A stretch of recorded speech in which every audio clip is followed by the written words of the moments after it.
All right, guys, today we're going to take a look at the HS7000 HitchSafe. A lot of you guys saw this listed on eBay, and you pointed out to me. I'm just as curious as you. 50 bucks. They got some pretty amazing stuff here. Keep all your valuables inside of this thing. It converts, let's see if I can get it to focus here. It converts your receiver into a vault, a combination vault, but put keys and cash and credit cards and ID.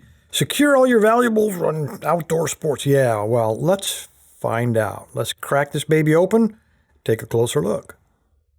All right, guys, I've been messing with this for about 10 minutes, and I got to say they did a lot of things right. Unfortunately, they did some stuff wrong as well, but we'll get to that. First of all, what did they do right?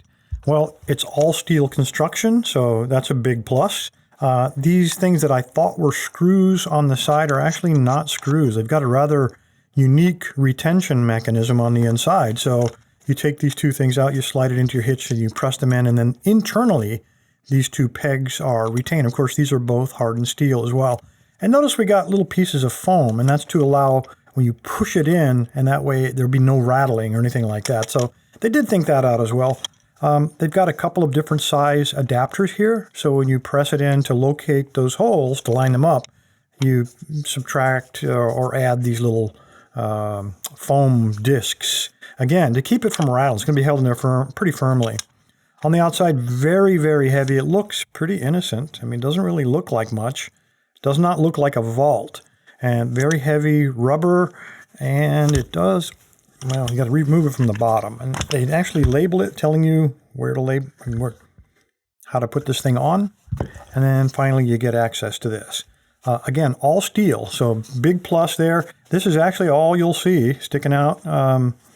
This is flush on the top here, so there's no way for you to get, say, a screwdriver or anything in between the housing and the little drawer that pops out. So that's a big plus.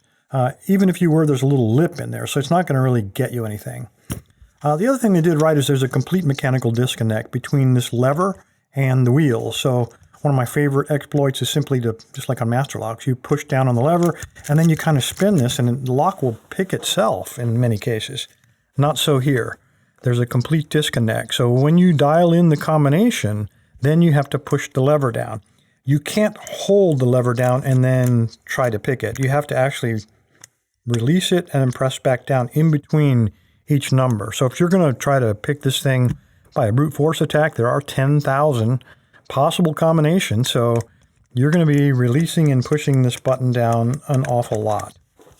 On the wheels themselves, these are plastic wheels, so get what you pay for. They had to cut a corner somewhere. It's not really that important. One of the things I really like is the tolerance around these little wheels is really tight. Not quite tight enough, but it is pretty tight.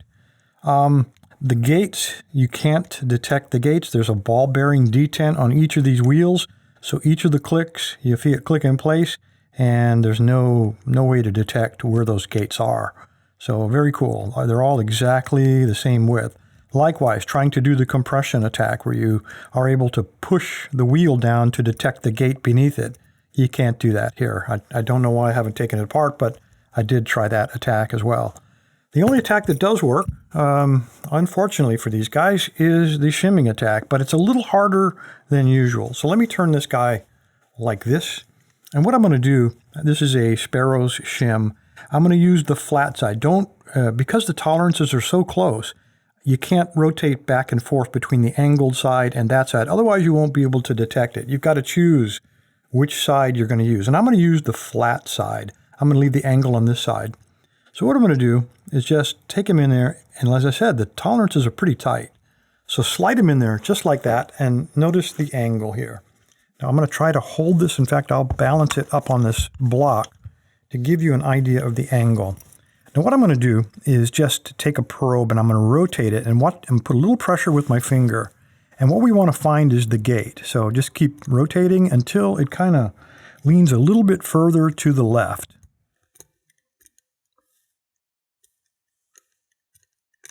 And right there we go. So it's located on 9. So it doesn't matter where the gates are. We're going to line them all up in that exact location. So there's 9. Again, I'll put it on the second one. See if I can squeeze them in there. It's really tight. There we go. Again, I'm going to pull with my finger, and let's see if we can find that gate.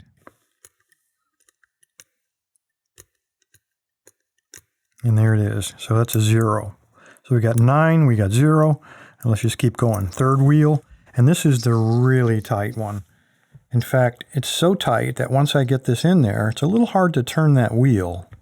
So we got to watch this angle very closely.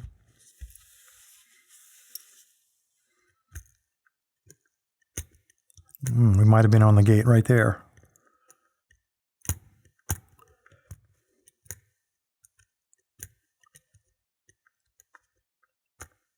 And there it was.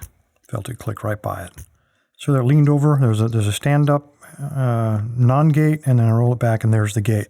As I said, this one is really, really tight. They did a good job on tolerances in this guy. And then the last one, slide him in.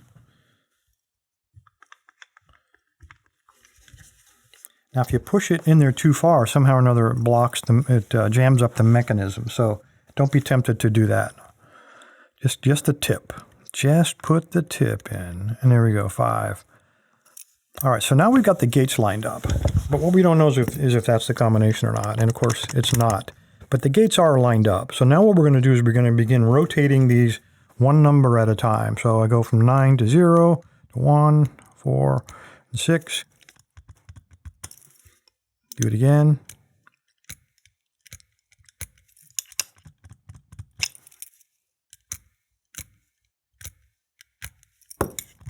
And there we go.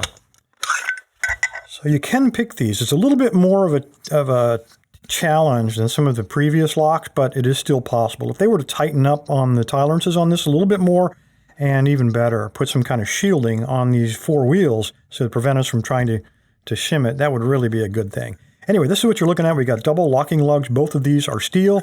You can change the combination, of course, to anything that you want. And then I really wanted to show you this mechanism. This is absolutely ingenious. Now remember, all this is going to be compressed fit inside of the trailer hitch if you have a 2-inch trailer hitch. Now you see the steel plate. What happens is the steel plate will come forward, and then when you do that, the locking lug will come out. It's just got a little groove. So you insert this into your trailer hitch, you line this up, and then you push that little plate in, and once it's in, you're never going to get these pins back out of there. So it's really, really well thought out, except for the unshielded wheels. Yeah, close hitch safe, but not quite. Anyway, guys, I appreciate you sending me in the recommendation for me to take a look at this. Appreciate your time. Stay safe. Stay legal. All right, guys, I got so wrapped up in putting that video to bed, I completely forgot about the giveaway. Of course, the giveaway will be this HitchSafe. I'll reset it to all zeros so you can reset your combination to anything you want if you are the lucky winner. And I also had a brand new box of stuff donated by LearnLockPicking.com. They've been very, very generous with the lock sport community, and I'm going to be giving away some stuff that just, like I said, just came in. First of all, a brand new lab pinning tray. Beautiful work. Very nice. And if you got a pinning tray, you're going to need a lock, a brand new, this is their ultimate challenge lock. This one is the 6-pinner, so if I can do this without cutting off a finger. For you guys who have never seen these training locks before, they come unpinned, but they're ready to go. They are completely threaded on the top, ready to be pinned up one or sequentially for a progressive training lock. You're going to get, in order to plug those up, you're going to get a whole bunch of pins. To include, this new one has T-pins in it, as do almost all the new LearnLockPicking.com, along with springs, all kinds of other stuff, and then a key, and then the plugs that you see right there, along with a little wrench to completely seal this up and turn it into a training lock. Well, you got a pinning tray, you can gut your new lock on it, and you're going to need some picks. LearnLockPicking.com's also contributed these guys, a little 8-pick beginner's kit from A1. There you go, guys. That will be the giveaway this week. Stick around. I'll tell you how to register. Thanks, guys. All you need to do is navigate to locklab.com, the tribal website, and scroll down in the middle of the page. You'll see all the giveaway buttons, Monday, Wednesday, and Friday. But the one you're looking for is the weekend review giveaway, purple band. Just click on it. It'll take you to the registration page. Again, scroll to the bottom, put in a good email address, so if you win, I can get in touch with you, let you know.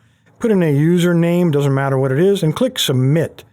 When you're done, you'll get a green check mark confirming your entry. Thanks, guys.